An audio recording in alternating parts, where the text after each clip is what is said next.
Santiago, buenas tardes. ¿Qué tal, Julio? Muy buenas tardes y buenas tardes también a todo el auditorio. Muchas gracias por abrir espacio a este tema pendiente en medio de una agenda noticiosa tan cargada, Julio. Pues sí, Santiago, es que estamos metidos en lo electoral, pero hay cosas que yo creo que están pendientes ahí, el tema de la CENTE y el tema de los 43 estudiantes de Ayotzinapa. Santiago, ¿qué lectura, qué resumen le das a quienes nos escuchan de lo que implica, significa o trasciende? Es decir, trascender en el sentido de ir, de ofrecer expectativas positivas de la reunión que tuvieron con el presidente López Obrador después de momentos en los cuales hubo declaraciones presidenciales en el sentido de que fueran solo los padres de familia, que no fueran con organizaciones defensoras de derechos humanos ni con los abogados. Pero más allá de todo eso, ¿qué es lo importante de esa reunión, Santiago?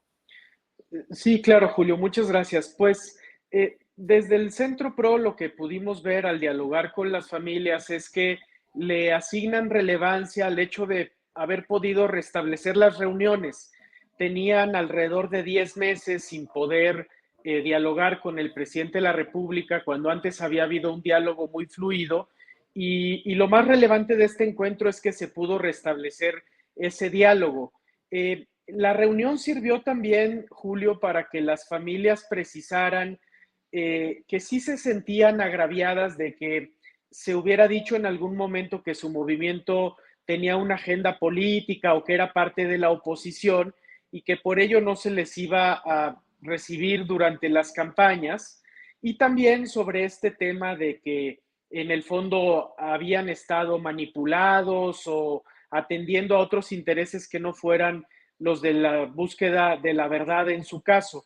La reunión sirvió también para aclarar eso, hubieron intervenciones muy dignas de los padres y de las madres para precisar que lo que les mueve es buscar la verdad y cuál fue el paradero definitivo de sus hijos. Hubo también diálogo, Julio, en torno a los documentos que aún debe el ejército.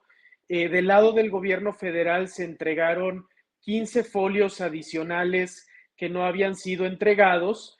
Desde la perspectiva de las familias, esto no termina por subsanar las deudas de información que aún tiene el ejército. Lo que se demandaba era poder revisar al menos 800 folios que están identificados y por el papel que ha tenido el ejército durante la investigación del caso en el que se ha conducido siempre administrando la información, pues las familias ansiaban y esperaban poder hacer la revisión de los documentos, cotejar qué es útil y qué no, que en eso ayudara a una tercera parte independiente y así poder despejar dudas. Lamentablemente no fue esto lo que ocurrió, lo que se les dijo es, pues les damos 15 documentos y hasta ahí llegó el tema y claramente eso no resuelve la exigencia de transparencia de las familias, así que previsiblemente seguirán con esa demanda. Y finalmente, Julio, las familias aprovecharon para plantear su exigencia de que no haya carpetazo en su caso, reconociendo que difícilmente en los meses restantes para el fin de este sexenio se terminará de esclarecer lo ocurrido.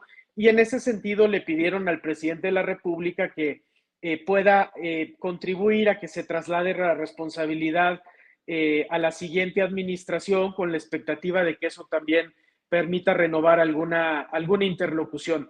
Lamentablemente lo que vemos en los casos de familiares de desaparecidos, Julio, es una zozobra muy constante y pues ese dolor hace que las familias siempre tengan que estar sentadas a la mesa y sin importar las circunstancias, sigan esperando que provenga del Estado una respuesta de esclarecimiento sobre el paradero final.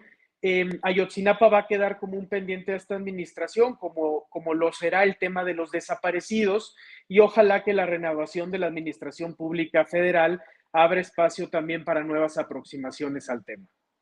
Gracias, Santiago. Santiago, ¿qué dijeron los padres de familia? ¿Cuál es la postura luego de que, según he leído, al final de la reunión el presidente de la República dijo a Vidulfo Rosales, abogado de las familias, que pues el señalamiento de que había él organizado, entiendo que así fue el señalamiento, organizado un ataque al Palacio Nacional en aquel episodio en el que se movió, se destrozó, no sé, se movió una puerta de Palacio Nacional, por un lado, y por otro tipo de señalamientos respecto a Vidulfo Rosales, que ya no pudieron ser respondidos, entiendo, porque tal vez fue exactamente al final y se terminó la reunión. Pero ¿cuál es la valoración que hacen los padres respecto a ese punto, Santiago?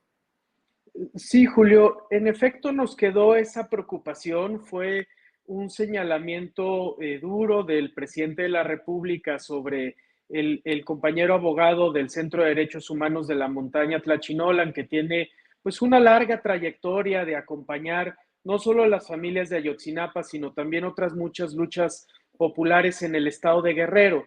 Ya no hubo tiempo de responder directamente ese señalamiento.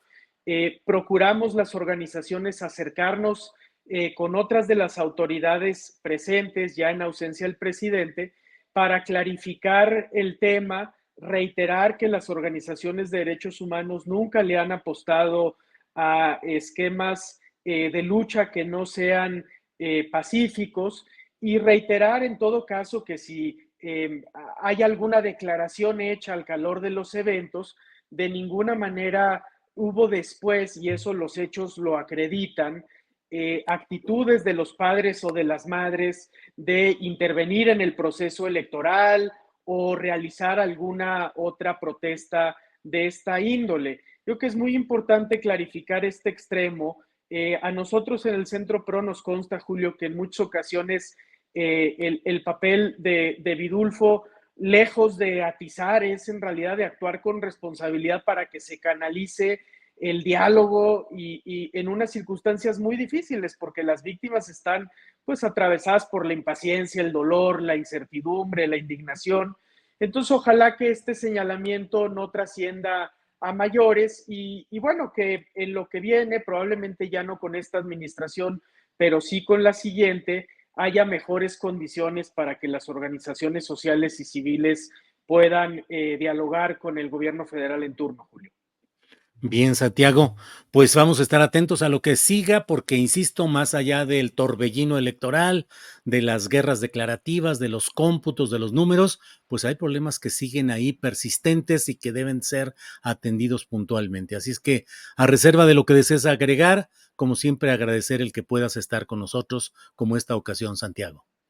No, muchas gracias, Julio. Al contrario, entendemos que la agenda informativa es muy intensa en lo electoral y por eso apreciamos poder hablar de estos temas. Y como dices, van a quedar pendientes y uno de ellos es el tema de los desaparecidos. La situación es muy crítica y es muy importante que siga habiendo espacio para que las víctimas, las organizaciones de derechos humanos podamos señalarlo así sin que por ello se nos coloque en la bolsa del conservadurismo, de la oposición que no lee la realidad, de la lucha electoral, en fin.